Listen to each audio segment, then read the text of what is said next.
Let me go down the line here, Joel. Let's start with you on the Robertson news. Surprised, not surprised? What's your take? Not surprised. It seemed to me the Yankees were putting more value in getting Andrew Miller done than David Robertson, and the proof is they were willing to go 4 years at $36 million for Miller. They've said they would have gotten nowhere near the $46 million he got from the White Sox. There's $10 million in between there.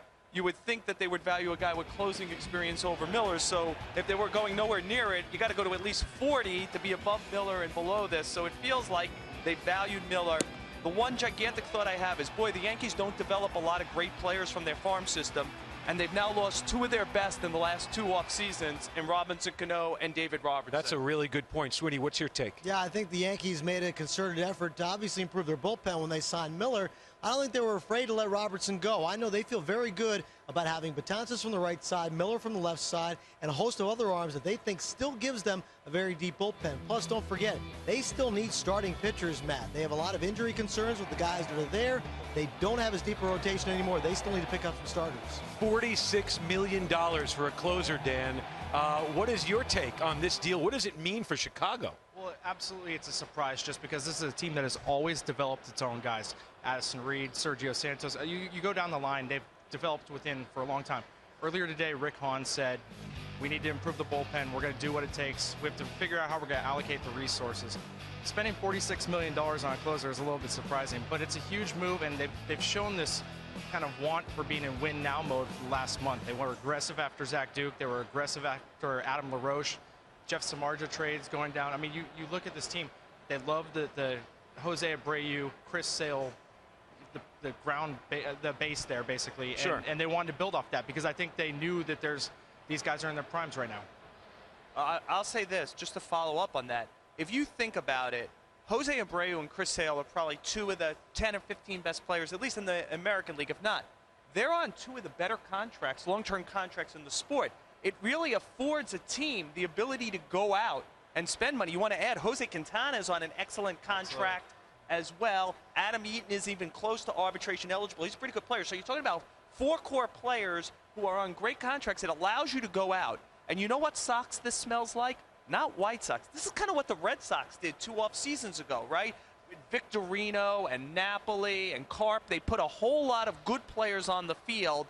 It all worked perfectly. It feels that's what the White Sox are trying to do around their strong nucleus. And it seems like they're changing the feel of the team. Dunn is gone. Konerko is gone. It kind of has a new face now. Let's face it, the bullpen needed an overhaul. This was a terrible bullpen last year, absolutely abysmal.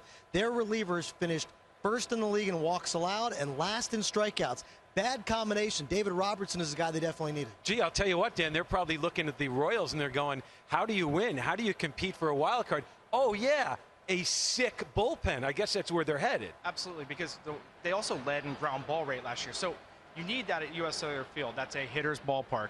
It's a home run ballpark. But they needed the strikeout guy. Nate Jones went down in April. That was the only guy they had to average more than 9 strikeouts per 9 innings. You've now added Robertson, who's 13-plus strikeouts per 9. Zach Duke averaged, I think, 11.5 last year. So you've got 2 guys that you can throw in there in a tight situation. They needed that absolutely to go with those ground ball guys. Jake Petrichka had a good rookie season. Webb has some strikeout potential, and Zach Putnam had a very good year. But those are guys that are miscast in the 8th and 9th innings last year. Now they get pushed back. You know what this feels like to me, Matt? This feels like a bunch of teams in the AL Central, seeing what happened in Kansas City last year, feel Detroit, who had been the king of this division for a long time, is suddenly vulnerable, right? We saw Cleveland made a big trade today also. They got Brandon Moss. Obviously, the Royals, coming off a World Series loss, feel like they're in this also. So you see some teams in the American League building up here. Didn't we see that? Was it a year ago when we saw that perhaps teams like the Blue Jays in the Eastern Division saw that, you know what, the Yankees may be on a decline. And the Red Sox. And the Red Sox are on a decline. How much does the second wild card play into this? Well, I think a great deal, because all you got to do is look at the 2 teams that made the World Series and look where they went. They came out of that wild card game. They get to the World Series.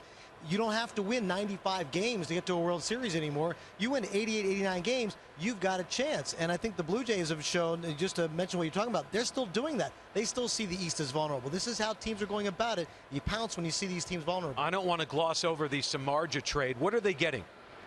They needed a right-hander. They needed a dominant right-hander. They're so left-handed heavy in that rotation with Sale, Quintana. John Danks, he's fallen back a little bit the last couple of years, but he's still a 190-inning guy. He showed it last year that he was healthy. They needed basically a guy who could step in and be that right-handed clutch guy. And Samardzija obviously has pitched well in Chicago. He's kind of came into his own last year, developed into an all-star. It's a great one-year rental.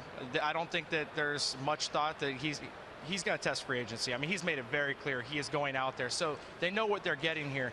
But I think that they feel like the pieces are in place that it's worth the risk. Okay, so you're saying right now in December of 2014, it's 2014, right? Still, yeah. Okay, I got confused for a second. You're saying that he's going to test free agency. So even though he's going back home, back to Chicago, the Chicago area, there's no chance that they say, let's do business. Well, I think that there's a chance. I mean, they get a one-year sell job on him on what their clubhouse is like, what it's like to pitch at home on the other side. He's an Indiana native. He grew up a White Sox fan.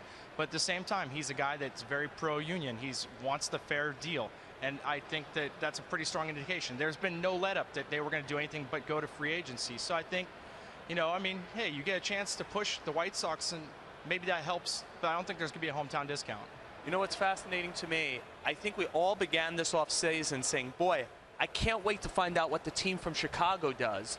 And it was all the Cubs, right? We were like, wow, Theo Epstein suddenly has this nucleus of tremendous position players and money to spend finally, it felt like, and the time to do it. And they're sitting there wondering right now, are we getting John Lester in that? All they've done is Jason Hamels, right? Here are the White Sox putting their foot on the gas pedal. It's been an interesting offseason. Oh, yeah, okay, so we didn't get through a segment without mentioning John Lester because that's what we're doing here. But you brought it up, so I'm going to go there. Tell me, not so much about Lester because we're waiting, but the market for starters. Sweeney, kick this off for us. The market for starters, what's going to happen when he decides where he's going? Well, that's what's going to kick it off finally. You need one of these guys to come off the board. I mean, let's take the Mets, for example. They're a team that wants to deal a pitcher to help themselves out, but they can't get anybody to give anything reasonable because everyone's waiting for the market to start off with the top guys coming off.